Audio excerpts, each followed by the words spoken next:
Okay, guys, what the hell just happened there? Germany, Portugal.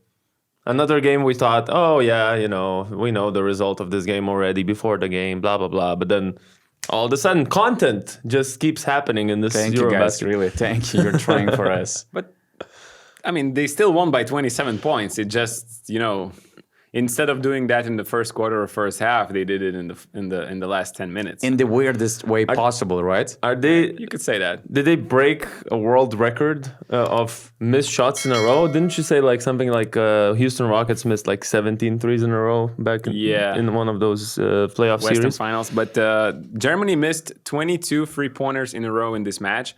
Isaac Bonga made their second 3-pointer 7 minutes with 7 minutes left in the first quarter.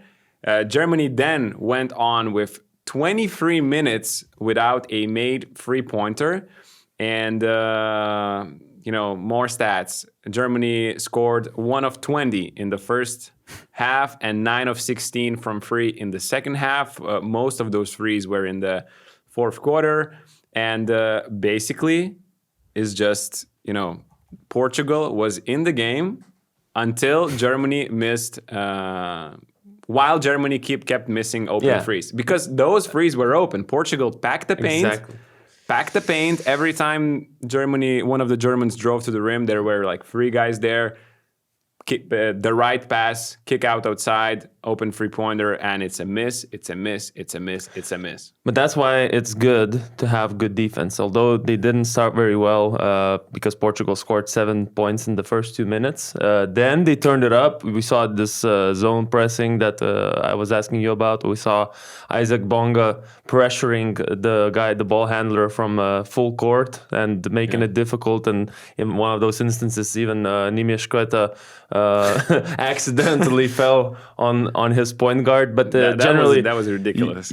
I think Bonga had like a couple of steals of those situations, just pressuring these guys, and generally the defense turned it up, and I think that helped them. Although they missed every single shot they took, every single wide open shot, they kept themselves ahead of Portugal that way. Let's not forget that Germany is known for a great defense. They had the best defense rating in the group phase of the Eurobasket. Mm-hmm. They were first in block shots, first in steals. So one side of their game was working according to the plan. The other was not something you want to congratulate your head coach Alex Mumbro for his Eurobasket debut. Why not? Why not? They were creating open shots and missing them. So why don't you congratulate the coach Mumbro for having a nice working, I thought that games offense? are won by making shots, not creating shots. Of course, shots. but you'll have a night it's better to have a night like this tonight against Portugal. When you're 1 point ahead against Portugal to start the fourth quarter, I don't want to be the head coach of that team. I mean, you can feel it. It's just you miss Mumbro shots, in his first shots. appearance. Just don't pretend that it was nothing. But like his heart was in his heels, basically. I understand. I can guarantee you that. But you know that when you're just missing shots, it's about... I know what you're saying. Yeah, it's about We're that. talking about some crazy game. I mean, they won the fourth quarter by 26 points, 33-7. 3-7. And first 3 quarters, they made 3 of 27 3-pointers, which is 11%. And the last one, they made 7 of 9, which is 78%. But 26 missed 3-pointers in total is Germany's tied their worst performance ever in the Eurobasket history. And actually, they tied the record that was made in 2022 against Lithuania, but it was a double overtime game. So in my eyes, in my records, it doesn't count. So I'm going with this one as the worst 3-point shooting nights. But how many they made, do you know, against Lithuania? They don't know. I can check. Okay. But basically, there was a point in the game when the shooting was 1 of 24. And that was 4% or something like that from three. Sounds surreal. But at the same time, also that reflected on their offensive numbers. We know this Germany was scoring over 100 points in most of their games. And this game, in the first half, in the first quarter, they broke their own anti-record of this tournament by scoring only 17, the lowest in any of the quarters. Not just first quarters, but any of the quarters in this tournament so far. 17 was the lowest. In the second quarter, they managed to break that again, breaking that record with only 14 points. And that's, you just miss shots. You can't really do much about it. And then I guess they started making them later.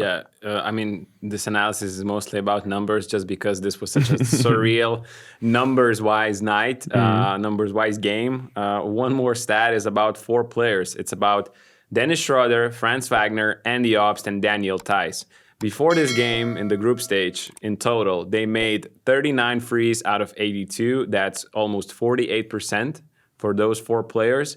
In this game, they shot 1 of 21, and Andy Obst made the last three-pointer of these 21. It was basically 0 of 20 for those 4 players. Wow. That's 5% tonight, and it again shows what a luxury Germany has, that off the bench you can find players like Mo Dalla, like Isaac Bonga, like Tristan da Silva, because Mo Dalla and Tristan da Silva made 7 threes out of 10, and they basically, made this advantage for Germans. Mo Dalla was the only guy who could make a three-pointer off the dribble today, and in a night like this, to find guys that are like 7th or 8th in the rotation and just help the team, it is just huge, and it's a luxury for Germany. I want to just remind you what you said when we were watching the game, which was, this game reminds me of the Montenegro game, right? And I was like, yeah, actually, that's exactly how it went in Montenegro game. It just happened in the third quarter. They were tied for the majority of the game, and then one run. So this Germany team just has this ability to just have one run and completely change the game. So they went from a tied score, like 52-51, like you said, 33-7 is the score of the quarter. They just went like this. In seconds, I went to the toilet, I remember. The lead is 20. I come back, the lead is 26. Like, it's crazy how quickly they can just run away with the game. And they've done it again for the second time now. Yeah, so against Lithuania, they made 13. But once again, it was a double overtime game. The crew you mentioned averaged almost 6 3-pointers per game prior to this game. And there was another group with Franz Wagner, Daniel Theis, Dennis Schroeder, all from 14 together. And before this game, they were averaging almost 5 3-pointers per game. So that's just ridiculous. It's ridiculous. And despite missing all these shots, once again, we saw the beautiful ball movement. We saw everyone knowing their roles. We saw bigs that can shoot, not in this game, but generally speaking, bigs that stretch the floor. It's just, you see too many weapons again with this Germany. I just want to give it props. And they actually never panicked. In some cases, when things are not going well, I remember from previous tournaments, especially in Paris Olympics, you could see that Dennis Schroeder is angry, mad, irritated, kind of isolated from his crew. Daniel Theis can lose his mind as well after some calls or some unpleasant plays and situations. But now it felt like they knew that at one point they're gonna make it. So that's what happened. It's really good that they didn't panic. They didn't lose the belief in their ability. Did you want to say something about the Germans or Portugal? About the Germans. Okay. One thing, because we're all talking great, nice stuff about Germany. They'll say we're just glazing them because we weren't talking about them at first. But I wanted to say one thing that has been on my mind. And okay, in this game, you only had Nimias Šketa as your guy to expose this problem. But Germany does lack a little bit of size. Nimias had 3 offensive rebounds. In general, 13 offensive rebounds for Portuguese team. But I think that's the only thing that's a little bit of a, let's say, vulnerability in their front court, is that both of the big guys are 2 meters and 3 centimeters tall.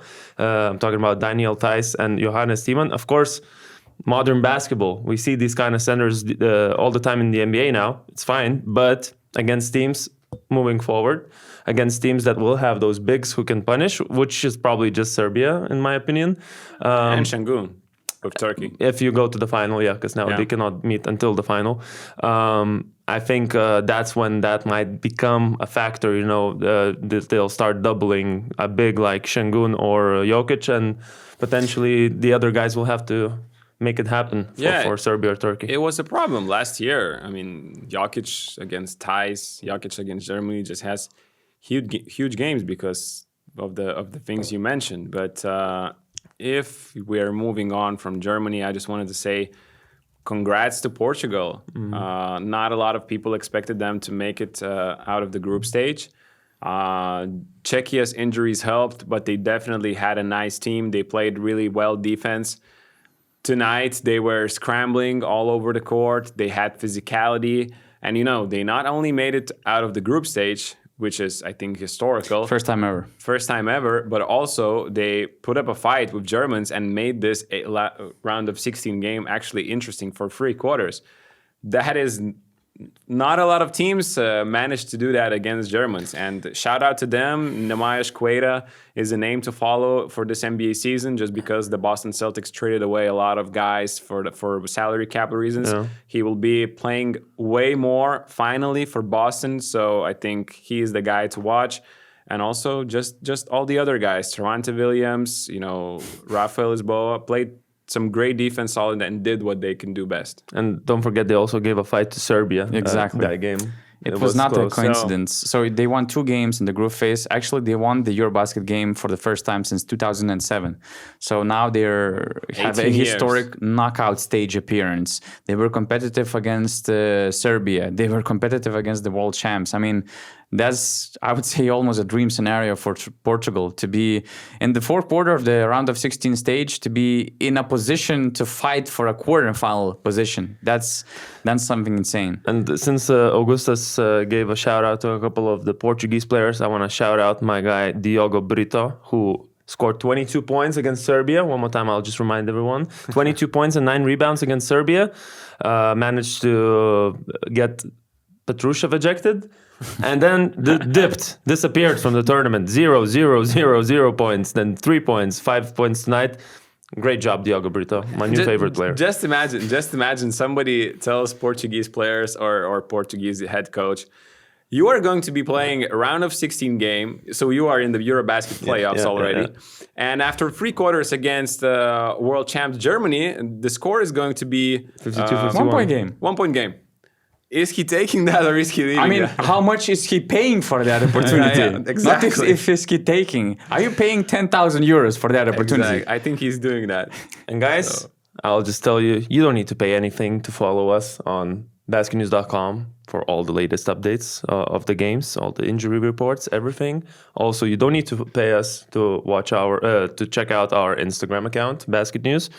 And it really doesn't cost you anything at all to press that subscribe button, put the notification bell on all notifications. But if you really like what we are doing here, please join our BN Plus community, because if you like us trash talking and just chatting about basketball here on the podcast, we have a great basketball community in our Discord channel, which is accessible only to BN Plus members. So make sure to join this community on basketnews.com/plus.